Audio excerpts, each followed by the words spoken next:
to join the United States in moving its embassy in Israel from Tel Aviv to Jerusalem.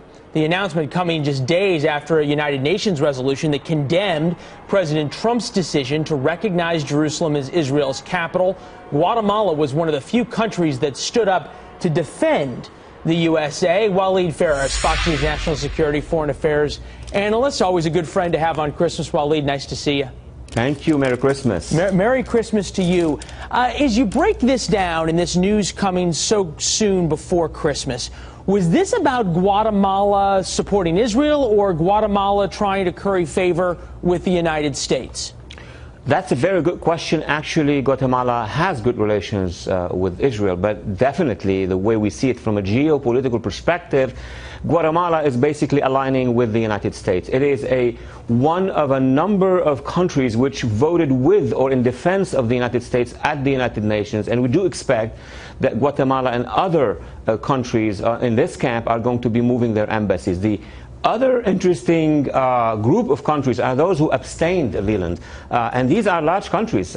Canada, Mexico, Argentina, Australia. These are the majority of Spanish speakers and Anglo-Saxons. So it's going to be played in the next few weeks and months, and we're going to see the final map of who will move their embassies or not. Yeah, well, we heard about the Czech Republic talking possibly about moving its embassy. Romania also discussing it, although still on the fence. You talked about the countries that stood with the U.S. There was Guatemala, Togo, a couple of others for a total of 9. And we think about the people who abstained. You mentioned Canada. Then you think about the people who voted against the United States. We've got part of that list. Unfortunately, it's a long list, so we can't read it all. 128 in total, but the United Kingdom, Germany, France, and Japan all voting against the United States, taking a position against America. With friends like these, who needs enemies?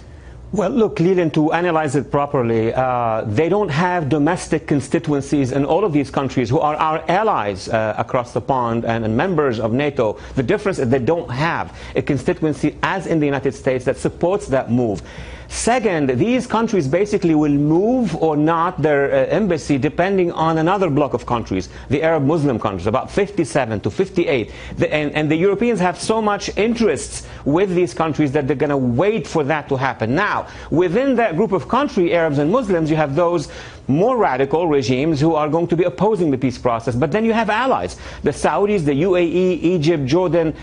Two of these countries, Egypt and Jordan, already have relations with the Israelis, but they were waiting for different timing to be with the United States. You brought up Jordan and Egypt, two Arab countries that have good relations with Israel. They also have great relations with the United States, and we give them an awful lot of money. You talk to folks in the region, Lebanon as well, that voted against the United States, gets a lot of American money.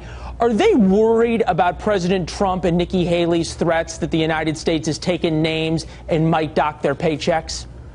Those who are receiving aid, of course they would be worried. They would be worried about every single dollar they receive from the United States, every single euro they receive from the Europeans, but every single petrodollar they receive from the other side. I mean, there is a whole battle game in the region about that matter. But it seems to me that a number of Arab countries, and they don't receive foreign aid from us, like the Saudis or the UAE, they wanted a different timing, but at the end of the day, they're going to find a way. They're going to find a way to reconnect with the United States and have a peace process. The key matter here is to have the Palestinians being embraced by the Arabs and come to the peace process with the United States and Israel and produce one. Yeah, and a lot of reporting now that the Palestinians are cozying up to the Turks much more than the Saudis, who've given them some tough love lately. Waleed, Merry Christmas to you and yours. Always good to talk to you, my friend. Thank you, Leland. Merry Christmas. Good to see you.